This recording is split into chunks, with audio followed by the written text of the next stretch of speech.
KP astrology में हम राहु और केतु के कारक तत्व मतलब कि राहु और केतु किन हाउसेस को सिग्निफाई करते हैं ये समझने का प्रयास करेंगे आज के इस वीडियो में।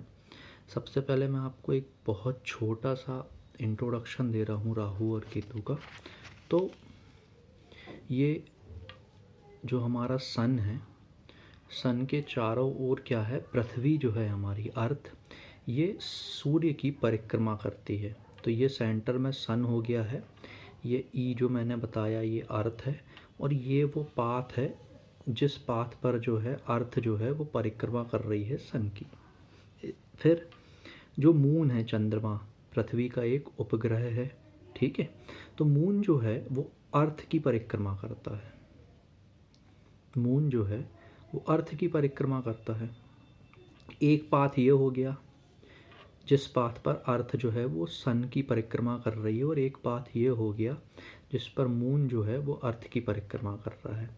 इन दोनों पाथ का जो इंटरसेक्शन पॉइंट्स होते हैं, ये दोनों इंटरसेक्शन पॉइंट्स, इनको हम एस्ट्रोलॉजी में राहु और केतु बोलते हैं। तो राहु और केतु जो हैं हमारे, ये कोई फिज़िकली एग्जिस्ट करने वाली सेलेस्टियल बॉडीज़, फिज़िकली एग्जिस्ट करने वाले प्लैनेट्स नहीं होते। राहु और केतु जो हैं ये वास्तव में एग्जिस्ट नहीं करते हैं, इन्हें हम छाया ग्रह कहते हैं। अगर आप कुछ किताबों में देखेंगे तो वहाँ पर इनको नोड भी कहा जाता है, ठीक है। तो अब केपी एस्ट्रोलॉजी में राहु और केतु जो कि नोड हैं, जो कि वास्तव में ग्रह नहीं है, छाया ग्रह हैं, इनके कारक तत्व फाइंड आउट करने का जो तरीका है वो थोड़ा सा अलग होता है। पिछले वीडियो में मैंने आपको हालांकि ये चीज़ बताई थी, लेकिन चूँकि ये डाउट बना ही रहता है, इसलिए आज के वीडियो में हम इसे थोड़ा सा डिटेल में कवर करेंगे। तो देखिए, ये मेरे पास में एक हॉरोस्कोप है, ये राशि कुंडली है मेरी, और ये केपी कुंडली है। हमें पता है कि केपी एस्ट्रोलॉजी में हम राशि कुंडली और केपी कुंडली दोनों का ही क्या करते हैं, उपयोग करते हैं। अब यहाँ पर थोड़ा सा हम ये चीज़ों को समझते हैं कि कोई भी प्लैनेट किस भाव में बैठा हुआ है, इसका जो हम पता लगाते हैं वो पता हम लगाते हैं केपी कुंडली से, ठीक है। और प्लैनेट किस राशि में बैठा हुआ है, प्लैनेट किन प्लैनेट्स के साथ कंजंक्शन में है, और जो मेरा प्लैनेट है वो किन ग्रहों को देख रहा है और कौन से ग्रह उसे देख रहे हैं। मतलब जो हमारा एस्पेक्ट होता है, जैसे हम दृष्टि कहते हैं, ग्रहों की दृष्टियाँ, उनका जो अध्ययन है वो राशि कुंडली से किया जाता है। ग्रह कहाँ किस भाव में बैठा है ये हम केपी कुंडली से देखेंगे, ग्रह किस राशि में बैठा है। इसके अलावा ग्रह जो है वो किन ग्रहों के साथ युति में है, और ग्रह किन ग्रहों पर दृष्टि डाल रहा है, कौन से ग्रह उस ग्रह पर दृष्टि डाल रहे हैं। दृष्टि मतलब कि एस्पेक्ट, ये हम राशि कुंडली से देखते हैं। Sun, moon, Mars, Mercury, Jupiter, Venus, Saturn, Rahu, Ketu, सूर्य, चंद्रमा, मंगल, बुध, गुरु, शुक्र, शनि, राहु, केतु, ये हमारे 9 प्लैनेट्स हैं।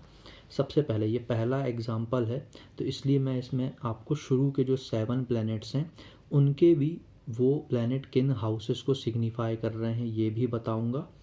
प्लैनेट किन हाउसेस को सिग्निफाई कर रहा है ये हम ऐसे पता करते हैं कि भाव चलित कुंडली में, मतलब कि केपी कुंडली में, वो प्लैनेट जो है मेरा किस भाव में बैठा हुआ है और वो किस भाव का स्वामी है। भाव का स्वामी मतलब कि उस प्लैनेट की जो राशि है वो किस भाव में लिखी हुई है। अब देखिए, मैंने सबसे पहले आपके सामने ये वाला एग्जाम्पल क्यों लिया है, ये वाला एग्जाम्पल मैंने इसीलिए लिया है, एक मिनट बस रुकिएगा, कि यहाँ पर क्या हो रहा है, जो ज़ोडियक साइन है वो रिपीट हो रहे हैं। देखिए आप यहाँ पर 4 नंबर का ज़ोडियक साइन 2 बार आया है, ऐसे ही यहाँ पर 10 नंबर का ज़ोडियक साइन जो है वो 2 बार आया है, ठीक है।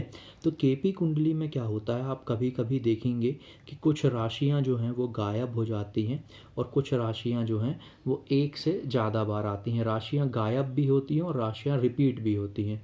इस केस में जो है 5 नंबर की राशि जो है वो गायब हो गई है, और जो है 11 नंबर की राशि जो है वो गायब हो गई है, और 4 नंबर की राशि 2 बार लिखी हुई है, 10 नंबर की राशि जो है वो 2 बार लिखी हुई है। ठीक है, तो अब सन का अब हम सिग्निफिकेशन निकालेंगे, सन के किन हाउसेस को सिग्निफाई कर रहा है। तो सन को अगर आप देखेंगे तो सन जो है वो मेरा वो 7th हाउस में बैठा हुआ है। सन जो है वो 7th हाउस में बैठा हुआ है, और सन जिस हाउस को मतलब सन जिस भाव का स्वामी होगा, मतलब किस भाव का स्वामी होगा सन, किस हाउस का लॉर्ड होगा, जहाँ पर 5 नंबर की राशि लिखी होगी, लेकिन चूंकि 5 नंबर की राशि एब्सेंट है, इसलिए सन जो है यहाँ पर सिर्फ उसका जो सन जो है सिर्फ और सिर्फ 7th हाउस को सिग्निफाई करेगा। इसके बाद में अगर आप मून को देखेंगे तो मून जो है इसमें 11th हाउस को सिग्निफाई कर रहा है। एक मिनट रुक जाइएगा, मून जो है यहाँ पर ये 10th हाउस में बैठा हुआ है। ठीक है, ये मार्स लिखा है मैंने, तो मून जो है वो यहाँ पर 10th हाउस में बैठा हुआ है। और मून जिन राशियों को सिग्निफाई करता है, मून जो है एक ही राशि को सिग्निफाई करता है, जो कि 4 नंबर है, जो कि यहाँ पर 2 भावों में आई हुई है। तो इसलिए मून जो है इस हॉरोस्कोप में 5th हाउस का और 6th हाउस का लॉर्ड है। तो हम यहाँ पर 5 और 6 लिख देंगे। इसके बाद में मार्स जो है वो मेरा वो 11th हाउस में बैठा हुआ है, और मार्स जो इन राशियों को रूल करता है वो राशि नंबर 1 है और राशि नंबर 8 है। राशि नंबर 1 जो है वो भाव नंबर 2 में लिखी हुई है, हाउस नंबर 2 में, और जो 8 है वो 9 में लिखी हुई है। तो इस तरह से हम मार्स का लिख देंगे। इसके बाद में मरकरी का आप देखिए, मरकरी जो है इस हॉरोस्कोप में 8th हाउस में पॉजिटेड है, 8th हाउस में बैठा हुआ है, और मरकरी जो है वो 3 नंबर और 6 नंबर की राशि को रूल करता है। 3 नंबर की राशि जो है वो हाउस नंबर 4 पे लिखी हुई है, और 6 नंबर की राशि जो है वो 7 नंबर हाउस पे लिखी हुई है। तो हम 4 और 7 यहाँ पर लिख देंगे। इसके बाद में जुपिटर जो है वो 12th हाउस में बैठा हुआ है, 12th हाउस में बैठा हुआ है। इसके अलावा जो जुपिटर है वो 9 नंबर और 12 नंबर के ज़ोडिएक साइन को रूल करता है। तो यहाँ पर 10 आ जाएगा और यहाँ पर आ जाएगा 1, क्योंकि 9 नंबर का जो ज़ोडिएक साइन है वो हाउस नंबर 10 में लिखा है, 12 नंबर का जो ज़ोडिएक साइन है वो हाउस नंबर 1 में लिखा है। इसके बाद में हम वीनस को देखेंगे। वीनस जो है यहाँ पर 8th हाउस में बैठा हुआ है, और वीनस जो है वो हाउस ज़ोडिएक साइन नंबर 2 और ज़ोडिएक साइन नंबर 7 को रूल करता है। 2 जो है ज़ोडिएक साइन वो हाउस नंबर 3 में लिखा है, और 7 जो है वो हाउस नंबर 8 में ही लिखा हुआ है। अभी हम रिपीटेशन को एक बार लिख दे रहे हैं। इसके बाद में जो सैटर्न है हमारा, सैटर्न जो है अगर आप देखेंगे यहाँ पर तो हाउस नंबर 9 में बैठा हुआ है।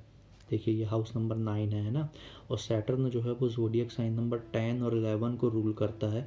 11 चूँकि इस कुंडली में नहीं है, 10 बस है, तो 10 देखिए 2 भावों में लिखा हुआ है, तो हम यहाँ पर लिख देंगे 11 एंड देन 12। ये मेरे हो जाएंगे शुरू के 7 प्लैनेट्स के सिग्निफिकेशन। इसके बाद में अब मुझे राहु और केतु के सिग्निफिकेशंस निकालने हैं। राहु और केतु जो है उनके हम सिग्निफिकेशंस थोड़े अलग तरीके से निकालते हैं, वो हमें समझना ज़रूरी है। राहु और केतु वो भाव चलित कुंडली में, केपी कुंडली में जिस हाउस में बैठे होते हैं उस हाउस के जो है रिजल्ट्स देते हैं। तो राहु जो है वो हाउस नंबर 1 में बैठा हुआ है। ठीक है, फिर इसके बाद में राहु जो है वो जिस राशि में बैठा होता है उस राशि के स्वामी के भी रूल के भी क्या देता है, फल देता है। तो राहु जो है वो 12 नंबर के ज़ोडिएक साइन में बैठा हुआ है। 12 नंबर का जो ज़ोडिएक साइन है 9 और 12 उसे जुपिटर रन करता है, तो मैं राहु के साथ में यहाँ पर जो है वो जुपिटर भी लिख दूँगा। तो यहाँ पर मैंने जुपिटर लिख दिया राहु के साथ में। इसके बाद में फिर हम देखेंगे कि क्या राहु पर किसी प्लैनेट का एस्पेक्ट आ रहा है, यहाँ पर देखेंगे ये चीज़ें हम, है ना। पहले तो हम ये देख लेंगे कि क्या राहु किसी प्लैनेट के साथ कंजंक्शन में बैठा है, तो राहु किसी भी प्लैनेट के साथ कंजंक्शन में नहीं बैठा है। राहु के ऊपर सन का 7th एस्पेक्ट आ रहा है, तो हम यहाँ पर सन लिख देंगे। केतु हम नहीं लिखेंगे क्योंकि राहु और केतु तो हमेशा एक दूसरे को देखते हैं। इसके बाद में देखिए 7th के अलावा हमें स्पेशल एस्पेक्ट देखना है, तो हमें ये चेक करना है कि क्या मार्स का 4th या 8th एस्पेक्ट आ रहा है। तो मार्स देखिए यहाँ पर है 1 2 3 नहीं आ रहा है, 4th एस्पेक्ट है ना। फिर हम चेक करेंगे इसके अलावा सैटर्न का क्या 3rd या 10th एस्पेक्ट आ रहा है, तो 1 2 3 4 5 नहीं आ रहा है। फिर हम चेक करेंगे जुपिटर का क्या 5th या 9th एस्पेक्ट आ रहा है, तो 1 2 नहीं आ रहा है ना। तो इतने ही हो जाएंगे। अब हम यहाँ पर 1 लिख देंगे। जुपिटर की जगह जो जुपिटर के नंबर्स हैं 12, 10 और फिर 1 लिख देंगे, और सन की जगह सन का जो नंबर है वो हम लिख देंगे। इसके बाद में हम क्या करेंगे, केतु का देखेंगे। तो केतु जो है वो हाउस नंबर 7 में बैठा हुआ है, और हाउस का केतु किस हाउस में बैठा है वो हम केपी कुंडली से देखेंगे। इसके बाद में फिर हम देखेंगे कि केतु जो है हमारा वो किस राशि में बैठा है। तो केतु जो है मेरा वो 6th नंबर की राशि में बैठा है। 6th नंबर की राशि को मरकरी रूल करता है, तो मैं केतु के साथ पर यहाँ पर मरकरी लिख दूंगा। केतु के साथ मैंने मरकरी लिख दिया है, क्योंकि केतु जो है वो 6th नंबर के ज़ोडिएक साइन में बैठा है। केतु जो है वो सन के साथ कंजंक्शन में है, तो मैं यहाँ पर सन भी लिख दूंगा। इसके बाद में जो मेरा केतु है, मुझे ये देखना क्या उस पर किसी प्लेनेट का एस्पेक्ट आ रहा है। तो देखिए 7th एस्पेक्ट पे तो कुछ नहीं है, क्योंकि राहु को हम कंसीडर नहीं करेंगे।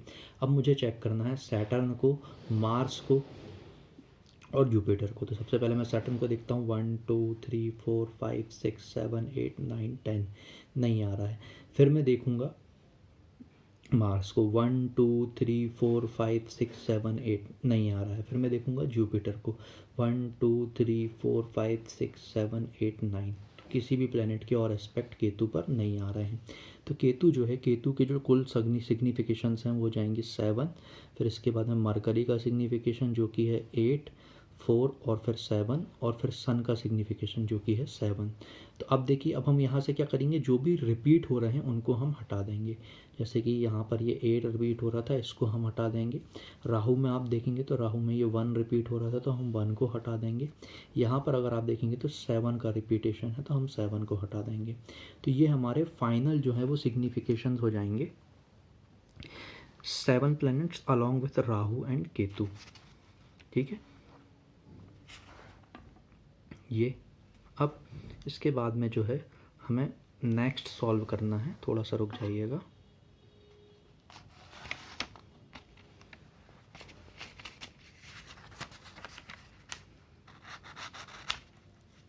ठीक है, तो नेक्स्ट ये मतलब मैंने पहले से प्रिपेयर करके रखा था। अब देखिए इस केस में मैंने क्या किया है कि जो शुरू के मेरे प्लैनेट्स हैं ना, फर्स्ट 7 प्लैनेट्स, इनके मैंने हाउस, ये किन हाउसेस को सिग्निफाई कर रहा है वो मैंने पहले से निकाल के रखे हुए हैं। ठीक है, और जो रिपीट हो रहे हैं कस्प वो भी अभी मैंने लिखे हुए हैं। हमें मेनली चेक करना है राहु और केतु का, क्योंकि हमें इसी में प्रॉब्लम होती है। तो अगर हम राहु को देखेंगे तो राहु यहाँ पर 12th हाउस में बैठा हुआ है, तो राहु के साथ में हम 12 लिख देंगे। फिर हम देखेंगे राहु किस राशि में बैठा है, तो राहु 9 नंबर की राशि में बैठा है। 9 और 12 को जुपिटर रूल करता है, तो हम राहु के साथ में जुपिटर लिख देंगे। फिर इसके बाद में, ठीक है, जुपिटर के बाद में फिर हम ये देखेंगे कि जो राहु है हमारा, वो क्या उसे कोई प्लैनेट जो हैं वो देख रहे हैं। तो हाँ, अगर हम यहाँ से देखेंगे तो जो मून है, ठीक है, मून का 7th एस्पेक्ट राहु पर आ रहा है, तो हम यहाँ पर साथ में मून लिख देंगे। ठीक है, राहु क्योंकि किसी के भी साथ कंजंक्शन में नहीं है, इसलिए हमने सीधे एस्पेक्ट को चेक किया। अब जो प्लैनेट्स के स्पेशल एस्पेक्ट होते हैं हम एक बार उसे चेक करेंगे। हम देखेंगे कि क्या जुपिटर का 5th एस्पेक्ट आ रहा है राहु पे, तो 1 2 3 4 5 हाँ आ रहा है। तो हम राहु के साथ में क्या लिख देंगे, जुपिटर भी लिख देंगे। फिर इसके अलावा क्या सैटर्न का कोई एस्पेक्ट आ रहा है, तो देखिए सैटर्न 1 2 3 4 5 6 7 8 9 10 नहीं आ रहा। मार्स का हम चेक करेंगे 4th या 8th, तो 1 2 3 4 5 6 7 8 मार्स का भी जो एस्पेक्ट है वो आ रहा है। यहाँ पर मैंने शॉर्ट में लिखा है। अब देखिए हम इसको लिखते हैं 12। जुपिटर जो है, जुपिटर का है 8 1 और 4। इसके बाद में मून का है 7 और फिर 8। फिर ये जो जुपिटर है, ओके, एक बार और आ गया था ये जुपिटर इसलिए आया था क्योंकि जुपिटर का 5th एस्पेक्ट पड़ रहा था। जुपिटर को हम पहले लिख चुके हैं, तो दोबारा अब हम इसके नहीं लेंगे सिग्निफिकेशन। फिर हम लेंगे मार्स का, क्योंकि मार्स की 8th जो एस्पेक्ट है, मंगल की 8वीं दृष्टि यहाँ पर आ रही थी। तो मंगल की 8वीं जो दृष्टि है वो क्या है, 5 5 12, जैसा भी हमने लिखा था हम वैसा ही यहाँ पर लिख दे रहे हैं। अब इसके बाद में क्या करेंगे, अब हम केतु का देखेंगे। तो केतु को अगर हम देखते हैं तो केतु जो है यहाँ से देखेंगे। पहले केतु जो है वो 6th हाउस में पॉजिटेड है। केपी कुंडली से केतु जो है वो 6th हाउस में पॉजिटेड है। केतु जो है वो 3rd नंबर के जोडियक साइन में बैठा हुआ है। 3rd नंबर के जोडियक साइन को मरकरी रूल करता है, तो हम यहाँ पर मरकरी लिख देंगे। ठीक है। इसके बाद में फिर हम देखेंगे कि केतु जो है वो मून के साथ कंजंक्शन में है, तो हम मून लिख देंगे। और इसके बाद में हम देखेंगे कि क्या किसी भी प्लेनेट का एस्पेक्ट आ रहा है, तो राहु 7th हाउस हम नहीं देखेंगे, हम देखेंगे कि क्या सैटर्न का या मार्स का या फिर जुपिटर का एस्पेक्ट आ रहा है। 1 2 3 4 5 6 7 8 9 10 सैटर्न का कोई भी एस्पेक्ट नहीं आया। मार्स का 1 2 यहीं पे ही हो गया, मार्स का हम नहीं देखेंगे। I am sorry. जुपिटर का हम देखेंगे 9th एस्पेक्ट, तो 1 2 3 4 5 6 7 8 9 नहीं आया। तो 6 मरकरी जो रूल कर रहा है 8 7 और फिर 10 और फिर ये 7 और फिर ये 8, ये हो गया। ठीक है। अब इसके बाद में हम क्या करेंगे, जो रिपीट हो रहे हैं उसको हटा देंगे। तो देखिए यहाँ पर ये रिपीट हो रहा था, यहाँ पर देखेंगे तो ये 2 रिपीट हो रहा था। यहाँ पर अगर हम देखेंगे तो 12 8 1 4 7 8, ये 8 2 बार रिपीट हो रहा था, 5 रिपीट हो रहा था, ये हमने हटा दिया। 12 जो है ये भी आ रहा था। तो अभी हमने ये बस समझने के हिसाब से, तो ये टोटल हो गए राहु के सिग्निफिकेशंस। यहाँ पर अगर हम देखें तो 7 जो है वो आया है, 8 भी आया है, तो टोटल 6 8 7 और 10 ये हो जाएंगे हमारे केतु के सिग्निफिकेशंस। ठीक है। अब ऐसे ही मैंने एक और एग्जांपल लिया है, उसको भी अभी हमें सॉल्व करना है। ठीक है। तो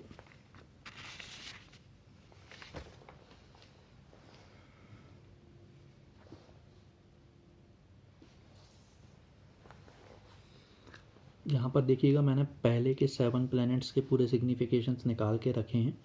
ठीक है। अब मुझे राहु को देखना है, तो राहु यहाँ पर 9th हाउस में बैठा हुआ है। राहु जो है वो 9th हाउस में प्लेस्ड है। ठीक है। राहु किस राशि में है, राहु 3 नंबर की राशि में है। 3 नंबर की राशि को मरकरी रूल करता है, तो मैंने मरकरी लिख दिया शॉर्ट में, मतलब कि बुध। इसके बाद में क्या, राहु किसी के साथ कंजंक्शन में है नहीं है, लेकिन राहु पर एस्पेक्ट देखिए आप, मरकरी और वीनस का एस्पेक्ट आ रहा। मरकरी एक बार मैंने लिख दिया था। ठीक है। अभी चूंकि हम प्रैक्टिस कर रहे हैं तो मैं एक बार और लिख देता हूँ और मैं वीनस लिख देता हूँ। ठीक है।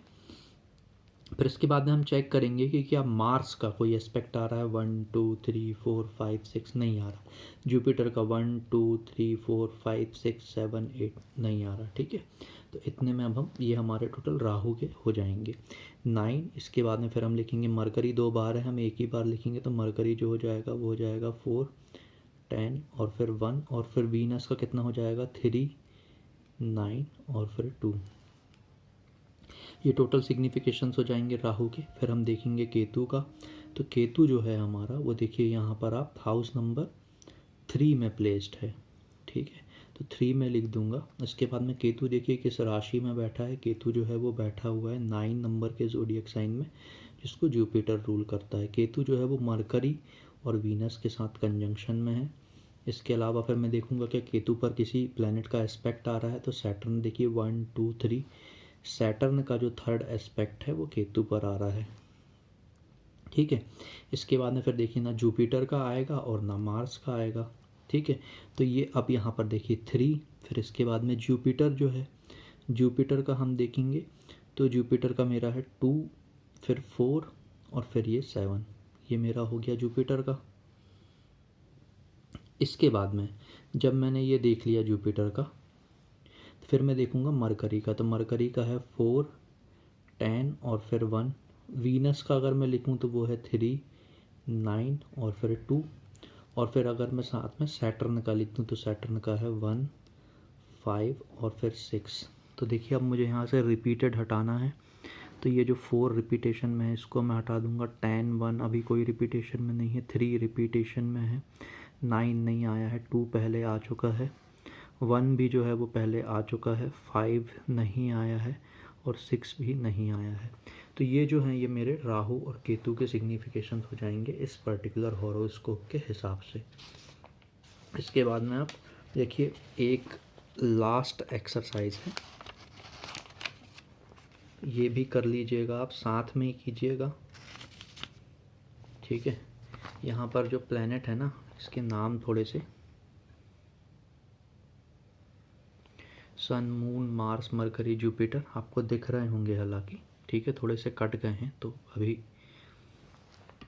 ये माइंड मत कीजिएगा, हमें ये चीज़ें समझनी है। राहु और केतु का वो हमें क्लियरली जो है वो दिख रहा है। तो राहु देखिए किस भाव में बैठा है, राहु यहाँ पर बैठा है। ये अच्छी चीज़ ये है कि ये जो है हमारी एरीज असेंडेंट का हॉरोस्कोप है, मेष लगन की कुंडली है। राहु जो है वो 6th हाउस में बैठा हुआ है। राहु जो है वो 7th ज़ोडिएक साइन में बैठा है। 7th जो है वो वीनस का होता है। इसके अलावा देखिए राहु पर केतु का एस्पेक्ट तो है नहीं। सैटर्न का हम देखते हैं, 1 2 3 4 5 6 7 8 9 10 नहीं है। मार्स का देखते हैं, 1 2 3 4 5 6 7 8 नहीं है। फिर इसके बाद में जुपिटर का और देख लेते हैं, तो जुपिटर का तो 9th एस्पेक्ट आएगा नहीं राहु पे यहाँ से, क्योंकि ये जुपिटर से 12th हाउस में बैठा है। तो 6th और वीनस यही बस होगा राहु के साथ, ठीक है। तो राहु जो है वो 6th हाउस में बैठा हुआ है।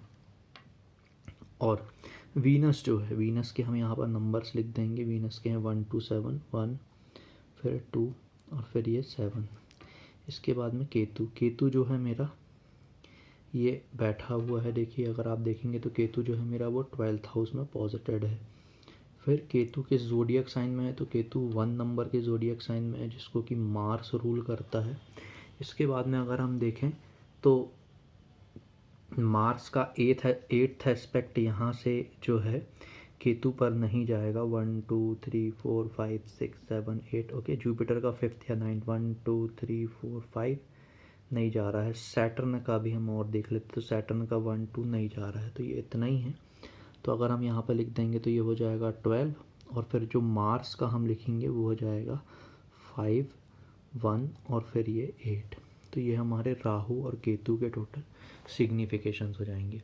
तो इस तरह से ना मैंने मतलब आपको जो है वो 4 हॉरोस्कोप में, टोटल 4 कुंडलियों पर ना राहु और केतु के किस तरह से हम केपी एस्ट्रोलॉजी में सिग्निफिकेशंस निकालते हैं वो मैंने आपको बताए हैं।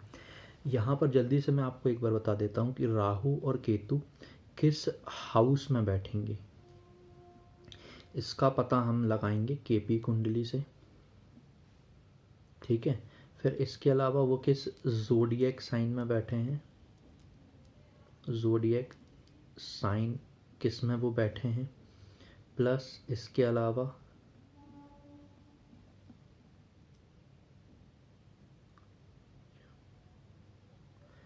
किसके साथ वो कंजंक्शन में बैठे हैं, और फिर राहु और केतु को कौन से ग्रह देख रहे हैं।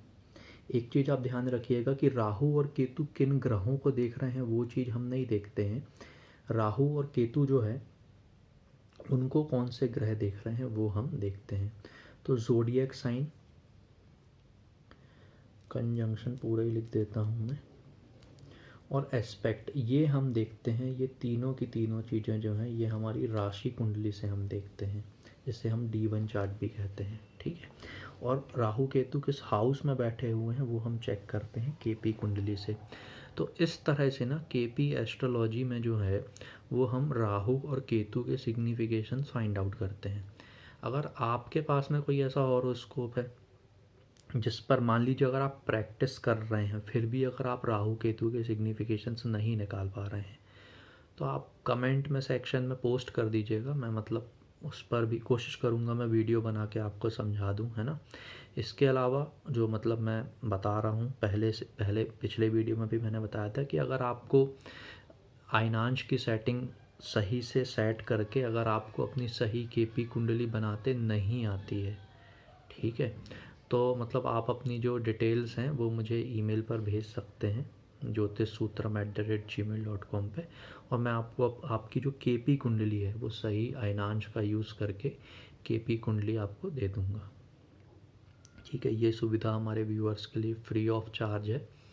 और ये मतलब एक तरह से बस क्योंकि मैं बहुत समय तक अपनी जो केपी कुंडली है ना वो गलत ही यूज़ करता रहा, जिसमें गलत कस्पल सब लॉट्स थे, और उसी के हिसाब से समझता रहा कि ये ऐसा होगा और इस तरह से ये चीज़ें चलती रहेंगी, लेकिन वैसा था नहीं। तो आपके साथ ऐसा ना हो, इसके अलावा there is no other reason कि मैं आपकी कुंडली जो है आपको बना कर दे रहा हूँ, ठीक है। तो मिलते हैं आपसे फिर दोस्तों अगले किसी वीडियो में, तब तक के लिए बाय बाय।